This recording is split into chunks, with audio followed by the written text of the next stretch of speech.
بسم اللہ الرحمن الرحیم۔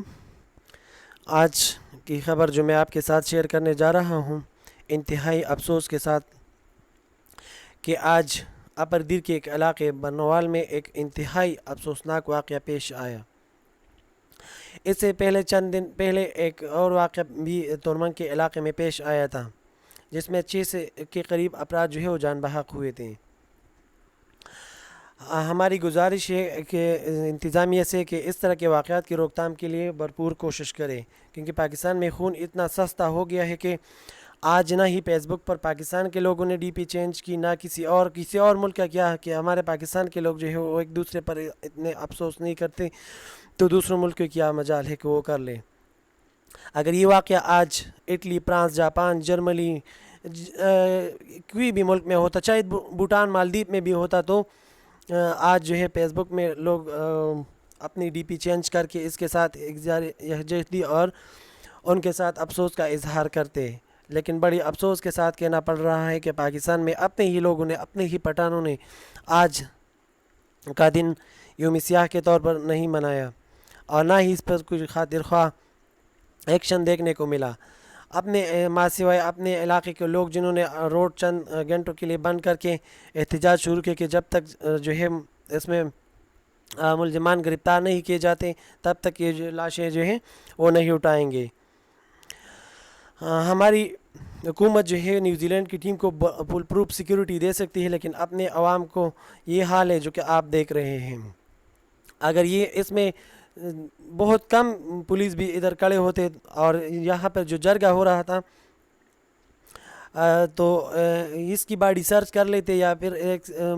آج کل مشینری کا دور ہے، اگر ایک آلہ لگاتے کہ کسی کے پاس اگر اسلحہ یا بارودی قسم کا کوئی چیز ہوتا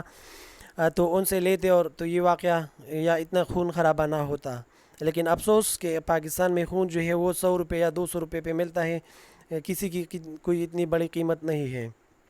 اگر یہ کوئی انٹرنیشنل کوئی بندہ ہوتا تو آج پوری دنیا اس کے ساتھ کھڑی ہوتی۔ ہم نے بہت سارے واقعات ایسے دیکھے، خاص کر پٹھان، جس کو اور اس دفعہ تو نہ ہی کوئی ڈرون حملہ ہے، نہ ہی کوئی دھماکہ ہوا ہے، نہ ہی کوئی دہشت گرد آئے ہیں، بلکہ پٹھانوں نے اپنے اوپر جو ہے قیامت برپا کر دی ہے، کیونکہ دونوں فریقین کی طرف سے پٹھان ہی تھے، کوئی دوسرا دشمن ملک نہیں آیا تھا ان کے ساتھ لڑنے۔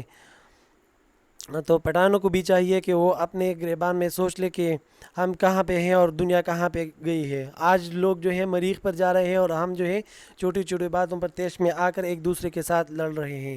ہمارا تعلیمی نظام بھی سب کے سامنے ہے، ابھی ریزلٹ جو ہے اناؤنس ہوا ہے، تو اس میں اتنے نمبرز ملے ہیں کہ وہ اسٹوڈنٹ سے بھی بہت اوپر ہے۔ مطلب یہ کہ ہمیں کوئی سائنسدان، انجینئر یا ڈاکٹر یہ نہیں ملنے والے، بس صرف نمبرز ملنے والے ہیں، اور نظام جو ہے وہ مزید خراب سے خراب ترین ہوتا جا رہا ہے۔ آج کیوں نیوزی لینڈ یا انگلینڈ کی ٹیمیں پاکستان میں کھیلنے کے لیے جو ہے نہیں آ رہی ہیں؟ یہی وجہ ہے کہ پاکستان کے لوگ جو ہے وہ ایک دوسرے پر ترس نہیں کھا رہے ہیں، پٹھان جو ہے ایک دوسرے کو قتل کر رہے ہیں۔ خاص طور پر میں پٹھانوں کی بات کروں گا، کیونکہ زیادہ تر لڑائیاں جو ہے وہ ہمارے بدقسمتی سے پہلے دھماکے ہوتے تھے، ڈرون حملے ہوتے تھے، اور اب جو ہے اس نے اپنے آپ پر زمین تنگ کر کے جو ہے ایک دوسرے پر قیامت جو ہے برپا کر دی۔ آج کے دن کتنے خاندان کو جو ہے وہ ان پر قیامت کا دن تھا۔ آج جو ہے کتنے جو ہے لوگ جو ہے آج افسردہ ہے، کتنے لوگ جو ہے ان کے گھر آج اجڑ گئے ہیں، اور دوسرے یہ کہ جو سکون والی زندگی ان کی برپا ہو گئی ہے۔ اب جس نے فائرنگ کر کے ان لوگوں کو شہید کیا ہے ان کی بھی نیندیں ختم ہو گئی ہے، ان کا بھی گھر اجڑ گیا ہے، اور جو شہید ہوئے ان کے بھی گھر اجڑ گئے ہیں۔ اور ہے کون، کوئی دشمن نہیں آیا تھا کہ اگر دشمن آئے تو اس پر بارڈر پر ہمارے جوان پاک آرمی کے جوان کھڑے ہو، ان کو آنے نہیں دیں گے۔ بہت کم لوگ ایسے ہیں آئیں گے کامیاب ہو کر ان کو کسی نہ کسی طریقے سے دھوکہ دے کر، لیکن وہ ادھر چوکس کھڑے رہتے ہیں بارڈر پر۔ یہ کوئی بارڈر سے کوئی آ کر اس نے حملہ یا بم نہیں، دھماکہ نہیں کیا، بلکہ اپنے ہی لوگوں نے ایک دوسرے کے گھر اجاڑ دیے۔ ہماری انتظامیہ سے یہ گزارش ہے کہ اس طرح کی واقعات کی روک تھام کے لیے جلد از جلد کوئی لائحہ عمل طے کرے کہ آئندہ ایسا واقعہ نہ ہو۔